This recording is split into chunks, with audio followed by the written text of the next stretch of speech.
धन्यवाद। ठीक है, कैमरा चालू करने। एक बात है, काउंट काबूल के बारे में लिखिए थोड़ा। कल लिखिए काउंट काबूल का जन्म, काउंट काबूल का जन्म कहा है, उसके आंख में उंगली भेजता है। क्या हुआ रे, कुछ पड़ गया? चल लिखो, काउंट काबूल का जन्म 1810 ईस्वी में हुआ था। लिख लिया है? 1810 ईस्वी में हुआ है, पूरे लिख लिया है, खत्म है कि लिख लिया है कि अभी लिखा है? हाँ अच्छा चलो तो 1810 में हुआ था। उनका मानना था कि, उसी में लिखो, उनका मानना था कि इटली का एकीकरण करने के लिए, उनका मानना था कि इटली के एकीकरण करने के लिए, इटली के एकीकरण करने के लिए, एकीकरण करने के लिए, इटली के एकीकरण करने के लिए आर्थिक उन्नति एवं सैनिक शक्ति अनिवार्य है। आर्थिक उन्नति एवं सैनिक शक्ति अनिवार्य है।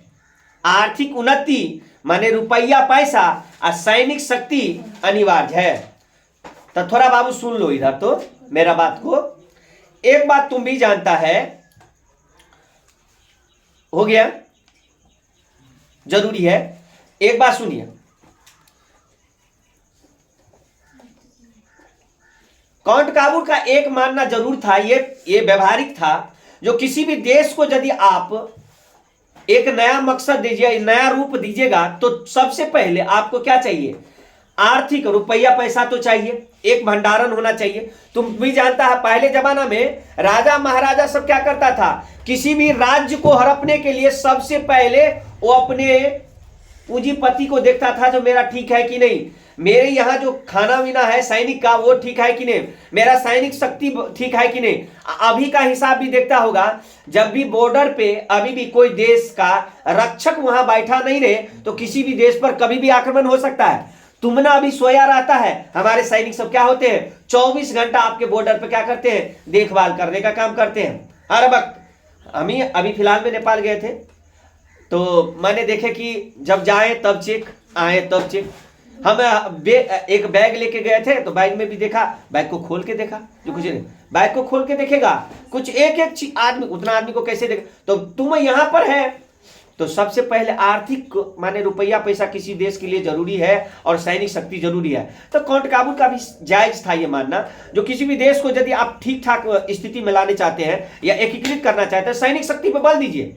सबसे ज्यादा भारत को, सबसे ज्यादा, यहां तक कि हम भारत की नहीं बात करें, अन्य देश को भी सबसे ज्यादा खर्च होता है किस पे, सैनिक शक्ति। देना भी चाहिए, सैनिक शक्तियों पर बल देना चाहिए, ज्यादा से ज्यादा बल देना चाहिए, इसलिए कि आप सब सुरक्षित हैं। आप 24 घंटा का नींद ले रहे हैं, तो इसका मतलब है सैनिक शक्ति क्या है, सैनिक आपका ठीक ठाक है, सैनिक शक्ति आपका ठीक है, आपकी बॉर्डर कंट्रोल में है, सब कुछ है, तभी जाकर के, नहीं तो कभी घुसपैठ होकर के बमबारी हो सकता है। यह जरूर था, काउंट काबूल का यह मानना था। ठीक है, वो विचार ठीक था। वह एकीकरण के लिए विदेशी सहायता को भी आवश्यक माना। जरूरी है जी, जरूरी है। यदि हमको हम हमारे पास कम हो जाएगा सैनिक शक्ति, तो दूसरा देश से भी हम मदद ले सकते हैं। जिस समय आक्रमण हो उस समय ये न देखा जाए जो हमारा दुश्मन कौन है। फिलहाल कहीं पर कोई ऐसा घटना हो जाए तो तुम्हारा दुश्मन भी है तो पर भी तुम क्या करो, हेल्प करो उसको। ये मानना है, ये मानना जायज है। तभी जाकर कोई भी देश यदि विपत्ति में चल जाता है, किसी भी देश को वो नहीं देखना चाहिए जो मेरा दुश्मन है, तभी जाकर के तुरंत उसको हेल्प करना चाहिए।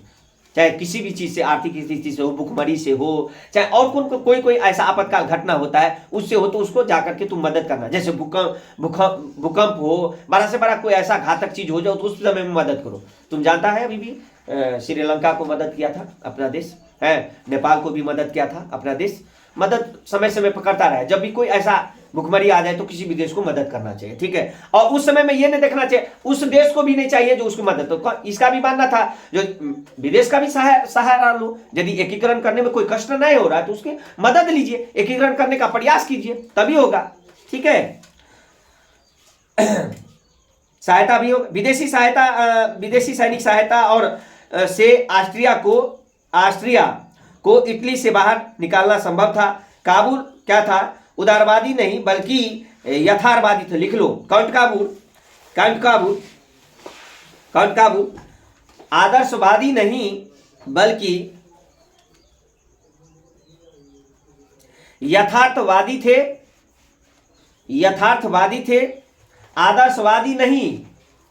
आदर्शवादी नहीं बल्कि, मेरी बातों को सुनो लिखो, कहां देख रही है लड़की, मेरी बातों को सुनो लिखो तब मिलाना। कौंटकाबुल आदर्शवादी नहीं बल्कि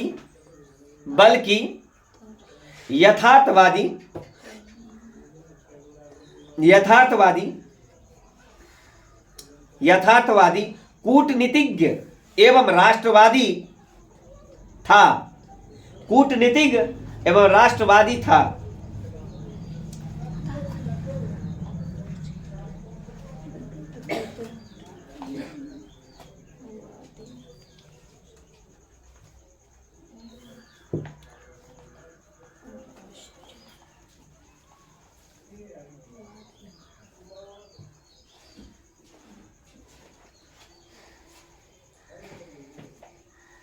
इसका विचार देखो कैसा था कौंटकाबुल का। वो हमने तुमको 3 चीज बता दी, यथार्थवादी, कूटनीतिज्ञ और राष्ट्रवादी। इसमें ये भावना छुपा हुआ था। ये तीनों भावना जो होगा तो किसी भी देश को चाल में ला सकता है कि नहीं। उसका एक था जो यहां पर कहा भी गया, जो 1848 की क्रांति की विफलता से वह समझ चुका था कि वह सैनिक शक्ति ऑस्ट्रिया से पराजय नहीं किया जा सकता, असंभव है। अतः कूटनीतिज्ञ अपनी दिमाग चलाया, कूटनीतिज्ञ, ये तो कूटनीतिज्ञ था ही, कूटनीतिक रूप से ऑस्ट्रिया को अलग करने की नीति अपनाई। वो अब चाहा कि नहीं, सैनिक शक्ति से ये झुक नहीं सकता है, तो अपने विचार को क्या दिया, कूटनीतिक दिमाग दे, कूटनीतिक से उसको चाह। तुम भी जानता है गाँव घर में यदि बल से नहीं होता है तो उसको कोई ऐसा दिमाग लगाता है जिसको परास्त करने का प्रयास करता है। दुश्मन को एक ही तरीका से परास्त नहीं कर सकता है। अपनी बल है तो बले से नहीं कर सकता है। यदि बल काम नहीं करे तो दूसरा अपनाओ, वो भी काम नहीं करे तो दूसरा अपनाओ। धीरे धीरे समय आने का इंतजार करो, वो करो। लोग एक्शन में आजकल में काम करता है, सबसे ज्यादा एक्शन में क्या करता है, मारधार एक्शन से भरपूर, माने गोली बार वो कर जाता है। वो खतरनाक होता है, वो खतरनाक होता है। आप धैर्य से रहिए ना, उसको करिए। कौंटकाबुल क्या था, तीनों दिमाग था ना जी, कूटनीतिक भी था, राजनीतिक भी था, यथार्थवादी भी था, है ना, ये तीनों था। इसकी विचार था जो हम उस तरीका से आजमाए। मेरा एक सिस्टम क्रॉस कर जाएगा, मैं दूसरा सिस्टम को देखूंगा, उस पर उसको वार करूंगा, ठीक है। उसने इस नीति को अपनाई और वह राजतंत्र का समर्थन किया। उसने कहा चलो राजतंत्र को मैं समर्थन करता हूं, माने राजाओं के द्वारा विचार दिया हुआ को समर्थन करता हूं। 1850 की बात सुन लो। 1850 में काबुल ने सार्डिनिया के नए राजा क्या कहता है, विक्टर इमेनुएल का कृषि, व्यापार और नौशक्ति मंत्री बना दिया गया, ठीक है। और 1852 में वह प्रधानमंत्री बन गया, ठीक है। 1852 में वो प्रधानमंत्री के रूप में बन गया। मंत्री के रूप में उसने आर्थिक सुधार को साधना पिडमैंट की स्थिति में समृद्ध प्रयास किया। उसने प्रयास से कृषि का विकास भी हुआ, औद्योगिकरण का भी डेवलपमेंट हुआ, रेल संचार भी डेवलपमेंट हुआ, कई व्यवस्था को सुधार करने का प्रयास किया, ठीक है। क्योंकि सब दिमाग लगाना जरूरी होता है कहीं कहीं। और याद रहे, आज जो पूरा देश पे सरकार नरेंद्र मोदी है, चाहे कोई भी ऐसा राज्य करता है तो एक ही मकसद उसका नहीं, उसके पास सब बुद्धि है। कौन जानता है जो एक नेता को या एक राज करने वाले को उसको गाली नहीं देता होगा, ये नहीं करता होगा, उसके पास सभी सहने की कैपेसिटी होता है, कूटनीतिक, राजनीतिक सब कुछ होता है, तब जाकर के नेता बनता है। वैसे कहने के लिए नहीं होता है। कोई कह देता है ना, कोई किसी भी देखता होगा, तुम ही लोग को पढ़ाई लाइफ में, कोई टॉप करता है तो टॉप करने के लिए उसको समझो उसने कितना प्रयास किया था। तो मेरे साथ पढ़ता था, कैसे टॉप कर गया। दूसरा कहने वाले को आसान लगता है, मगर उसने किया तो वो जानता है मैं कैसे किया। उसने अपनी टाइम को दिया, एक एक टाइम को समझा, एक एक टाइम पर शब्दों को समझा, स्टोर किया, तभी जाकर के लिखा, है ना, तब जाके किया। मगर दूसरा आदमी तुमको बोलने के लिए कर सकता है, तो इसका भी बुराई होता होगा, मगर इसने सभी चीज को धैर्य से किया। धैर्य से करने के बाद में कई स्थिति को सुधारा भी, और राज्य के नेतृत्व में इटली का एकीकरण हो सका, कई जो ही चीज में जो जनता खुश है उसी को कहा ठीक है, मान्य है, मान्य है, मान्य है, माना। उसके बाद जाकर के उसको एकीकरण करने का प्रयास किया। काबुल के गृहिणी उदारवाद और विदेशी नीति युद्ध तथा सैन्यवाद आधारित थी। इटली के एकीकरण के लिए उसने नीतियों की आवश्यकता अनुसार पालन भी किया, जो कहा जाता था उसका पालन भी किया। ठीक है, तो हम काउंट काबूल से यही समझे, जो काउंट काबूल जो प्रयास करना चाहता था, उसके बाद जो जो दिमाग था उसका इस्तेमाल किया, फिर जाकर राजतंत्र का समर्थन किया। उसने चाहा जो राजतंत्र का ही समर्थन करके उसी में कई विभागों को डिवाइड किया, डिवाइड करने के बाद में उसी का समर्थन से उसको एकीकरण करने का प्रयास किया इटली को। ठीक है, जो सत्ताधर था उसी को समर्थन करके उसने प्रयास किया एक इटली के एकीकरण करने। तुमको पूछेगा गरीबाल्दी के शब्दों में लिखो जो इटली का एकीकरण का शब्दों को, तो तुम जानना उसे सभी दिमाग लगाया, अपनी राजनीतिक लगाया, अपनी हमने यथार्थवादी कूटनीति था ही। जब इसका विचार नहीं चला, सैनिक शक्तियों नहीं चला, उसने क्या किया, उसने जाकर के राजतंत्र को समर्थन कर दिया और उसी विभाग में कई मंत्रियों बना दिया, प्रधानमंत्री बना दिया और उसी के डेवलप करने का प्रयास कर दिया, है ना। जनता जहां पर नहीं माने तो जनता की बातों को समझ लो और जनता की बातों को समझ करके जनता का समर्थन कर दो। जनता तुरंत उत्साहित भी हो जाता है, जल्दी उत्साहित भी हो जाता है। और जनता को शांत करने का भी एंटीबायोटिक दवा है। कहेगा क्या, कहेगा एक मांग करने के लिए कई समर्थन उस वहां पर आ जाता है। मान के चलो टीचर की सैलरी बढ़ाने के लिए पूरे बिहार की या पूरे भारत की टीचर एक हो जाए, तो अपनी जो सरकार होगा वो देखेगा जो मैं इसी सब से तो लेता हूं, इसी को देता हूं, हम ही तुमसे न लेकर के तो देता है। तो उसकी मांग जब एक ही पॉइंट है सैलरी बढ़ाना, तो उसी को जो दे देगा, चलो ठीक है आप लोग ऐसे ऐसे कीजिए, और टाइम को बढ़ा देगा, टाइम को टीचर को बढ़ा देगा और कौन काम दे देगा। सरकार को तो एक सब बुद्धि है बाबू, वो कर देगा। तो मेरा मतलब है राज करने वाला सबसे बुद्धिमान वही होता है जो जनताओं की बातों को, रहस्य को पता कर लेता है। कहता है मैं तुम्हारा बात को समर्थन करता हूं, मैं इस बातों को आगे बढ़ाऊंगा, मैं तब तक आप शांत रहिए, अब आप कार्य को लगे रहिए, उसी को कार्य करा करके उसकी थोड़ा सैलरी बढ़ा देगा। क्या दिक्कत है, कोई दिक्कत, कोई परेशानी होगा नहीं होगा। बच्चा यदि रोने लगे थोड़ा बिस्कुट के लिए, तो थोड़ा कहीं क्या करो, आधा से ज्यादा उसको फाड़ के दे दो, आधा रख भी लो। यदि एक ही बिस्कुट को मुझे भर दिन चलाना है, एक ही पैकेट को, और बच्चा क्या करे, समझो बात क्यों, वो बच्चा क्या करे, मुझे पैकेट ही लेना है, तो बच्चा को तो उतना सोच नहीं है, बच्चा एक ही तरफ रो रहा है जो मुझे उस पैकेट लेना है। तो बच्चा में क्या करो, और बिस्कुट को निकाल लो, एक बिस्कुट उसमें पैक कर दो, पन्नी दे दो। मेरी बात को समझा, और निकाल लो, तुम्हारा भर दिन टाइम थोड़ा चल गया और वो भी खुश हो गया, ये भी होगा। तो यही होता है सत्ताधारी, यही होता है जो राज्य करता है, उसके पास अनेक बुद्धि होता है। आज कोई भी सरकार राज्य कर रहा है तो अपनी बुद्धि विवेक से कर रहा है, इतना जनताओं को, समझ गया। एक बात हो गया, काउंट काबूल का एकीकरण हो गया, इटली का एकीकरण कर दिया, कई बुद्धि लगाया और राजतंत्र का समर्थन किया, उसी में मंत्री बना दिया, कई विभागों को डिवाइड कर दिया, उसके बाद में उसका एकीकरण हो गया। उसके बाद गरीबाल्दी को सुनिए, बेचारा बहुत बूढ़ा आदमी था, दाढ़ी वाड़ी ठीक ठाक था, है ना, गरीबाल्दी का। ठीक है, ये बेचारा तो तत्ते मटियाल था, काउंट काबूल का जवाब नहीं, तो कतो गिरता ढेंग जैसे तो डाले रहता था, कोई दिक्कत नहीं मतलब फोटो ही खुद दिख रहा है। काउंट आप ये गरीबाल्दी को, ये तीनों के बारे में पूछता है, एक उठेबे करेगा प्रश्न, मेजनी, गरीबाल्दी, काबूल से एक प्रश्न, यहां तक कि बोर्ड का मैं वादा करता हूं, बोर्ड तक रहेगा आपका, मैं बोर्ड की सोच दिया, 3 में से 1 पूछेगा बाबू, 3 में से 1 पूछेगा। अब वहां का तो ऑब्जेक्टिव पूछेगा चांसलर सब, तुम लोग तो उसमें विद्वान है, ये अभी पूछ दे तो सब आदमी विद्वान में क्या बोल देगा। अभी पूछे सब आदमी है, पूछना चालू करें। हमको ये बात का अच्छा लगता है, मैं इतना टाइम दे करके पढ़ाता हूँ, कोई एक आदमी कहता जी सर,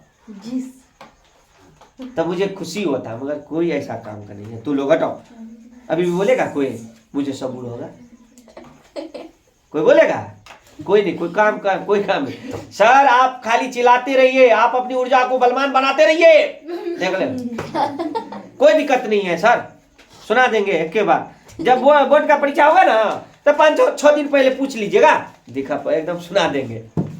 क्या रे हैं? चलो अब देखो बाबू, इसके बारे में सुन गया गौरी बाल्टी, तीनों के बारे में आप लोग जाकर के अपना से भी पढ़ लीजिएगा, ये नहीं कहिएगा, समझ गए? कम से कम तीनों तो पढ़ सकते हैं भाई, हैं? एकीकरण करने का ये पढ़ लीजिएगा। अच्छा, गौरी बाल्टी का देखो, इटली के एकीकरण में गौरी बाल्टी का भी महत्वपूर्ण योगदान था। तीनों तो योगदान एकीकरण करने में लगा था ना जी, तो इसमें भी इसका भी महत्वपूर्ण योगदान था। थोड़ा इसका भी सुन लीजिए, लिख लीजिए। गौरी बाल्टी छठियार लिखे, वो छठियार की जन्म लिखा दी।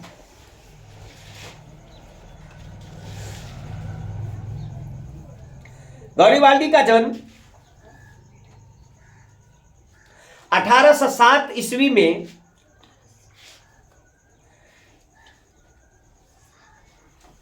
नीस नामक स्थान पे हुआ था। नीस नामक स्थान पे हुआ था। नीस नामक स्थान पे हुआ था।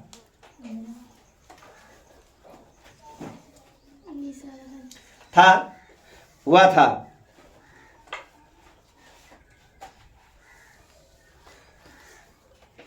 हुआ था। फिर स्टार्ट लिख लिखो। गौरी बाल्टी मेजनी और काबुल के समान, मेजनी और काबुल के समान वह भी एक महान राष्ट्रवादी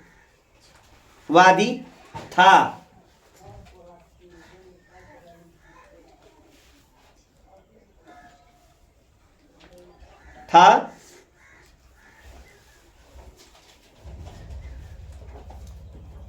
राष्ट्रवादी था।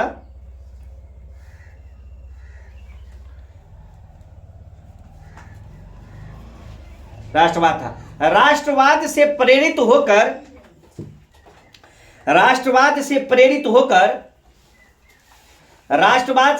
होकर गौरी बाल्टी यंग इटली की सदस्यता ग्रहण की।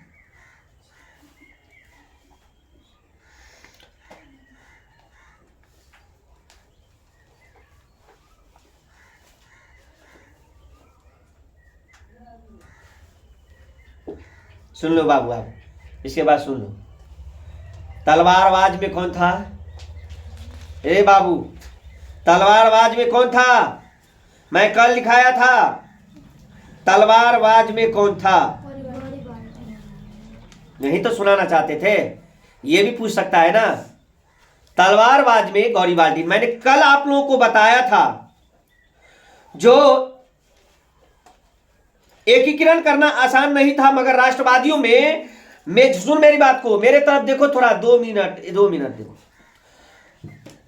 एकीकरण करना आसान नहीं था, मगर एकीकरण ने इसने किया, जिसमें मेजनी, काबुल और गौरी बाल्टी ने अपना समर्थन दिया। समर्थन देने के बाद में तुम जानता है 1870 में इटली में एकीकरण का संभव हो सका। इसका श्रेय जाता है कौन, किसको जाता है? तुम भी जानता है, मेजनी और काबुल और गौरी बाल्टी को।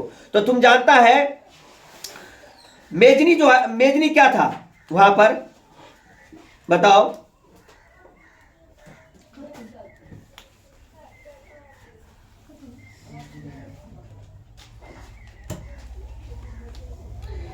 कहता है इटली के एकीकरण करने का मसीहा मेजनी को जाता है, तलवारबाज गौरी बाल्टी को जाता है, राजनीतिक काबुल को जाता है। राजनीतिक गुरु कौन था? काबुल था, और तलवारबाज था। ये बेचारा को ये फिल्म देखा है? सुनो क्या कहता है,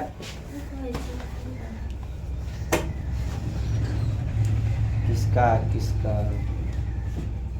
सेम इसी का तरीका था। गौरी बाल्टी तलवारबाज होने के कारण ये सैनिक शक्तियों का अपनाया, और ये सैनिक क्षेत्रों में महारत भी हासिल किया, क्योंकि तलवारबाज था ना, तो सैनिक शक्ति में सबसे आगे रहता था। महारत भी हासिल, क्रांतिकारी गतिविधियों में भाग लेने के कारण उसे मृत्युदंड की सजा सुना दिया। क्रांतिकारी में होने के कारण इसको मृत्युदंड की सजा सुना दिया गया, परंतु वह भागकर विदेश चला गया। क्यों नहीं भागेगा? सब ड्रावन तो हो ही जाता है, सब भाग जाता है। जब आपका सजा देश में सुनाया जाता है तो सब चल जाता है। और 1848 में वह इटली से वापस आया, फिर 1848 में वह इटली से वापस आया। एकीकरण की प्रक्रिया में उन्होंने अनेक युद्ध किए, फिर वापस अनेक युद्ध किए, जिसमें काबूल जहां की अपनी कूटनीतिक द्वारा इटली का एकीकरण में संभव कर दिया, वहीं गारिबाल्दी ने अपनी तलवारबाज द्वारा इसे संभव बनाया। गारिबाल्दी ने अपने तलवारबाज द्वारा संभव बनाया और इसने अपनी एकीकरण में संभव इस तीनों ने कराया। इटली का एकीकरण करने का श्रेय तीनों को जाता है। ठीक है, इटली के एकीकरण करने का कई ऐसे चरण हैं जो हम भिन्न भिन्न बनाएंगे। अब तो कोई दिक्कत नहीं आएगा आप लोगों को नहीं ना आएगा। हम बताओ, मेरी मेजनी का जन्म कब हुआ था? मेजनी का जन्म कब हुआ था? 1805 ईस्वी में। मेजनी का जन्म कब हुआ था? 1805 ईस्वी में। उसने 1831 में क्या क्या चीज किया था? क्या किया था? मरसई में कौन सी? Young Italy. कौन सी? यंग इटली की स्थापना किया था। बर्न में 1834 में क्या था? यंग यूरोप की स्थापना किया था। क्या किया था? यंग यूरोप की स्थापना किया था। ठीक है, मेजनी भी इटली के एकीकरण करने का कई श्रेय जाता है। ठीक है, उसके बाद बताओ, एक संस्था का भी स्थापना किया था मेजनी ने, जो कि 1851 में। उस संस्था का नाम क्या था? क्या है? Friends of Italy. क्या नाम था? Friends of Italy. क्या नाम था? Friends of Italy. काबूल का जन्म कब हुआ था बाबू? 1810 ईस्वी में। 1810 ईस्वी में काबूल भी बहुत ही अपनी राजनीतिक और दिमाग से इटली का एकीकरण किया। उसके बाद उसने राजतंत्र को समर्थन किया और राजतंत्र में फंडामेंटल चलाया। उसको बाद एकीकरण करने का श्रेय जाता है। गारिबाल्दी तलवारबाज होने के कारण उसने भी सैनिक शक्तियों को अपनाया और सैनिक शक्तियों के अपनाने के बाद में उसने भी उसकी तो सजा सुना ही दे दिया गया था, मगर फिर वापस आने के बाद में कई युद्ध किया और कई राजनीतिक दिमाग ये काबू लगाया और तलवारबाज होने के कारण इटली के एकीकरण होने का श्रेय इसको जाता है। एक बात और है, गारिबाल्दी का जन्म कब हुआ था? 1807 में। गुड, इतना याद रखिएगा। ठीक है, अब इससे ज्यादा आपको बताने के लिए मेरे पास कुछ नहीं है। मैं कुछ बातों को आपको बता करके द एंड करूंगा। ठीक है, वीडियो को कर दो। ठीक है।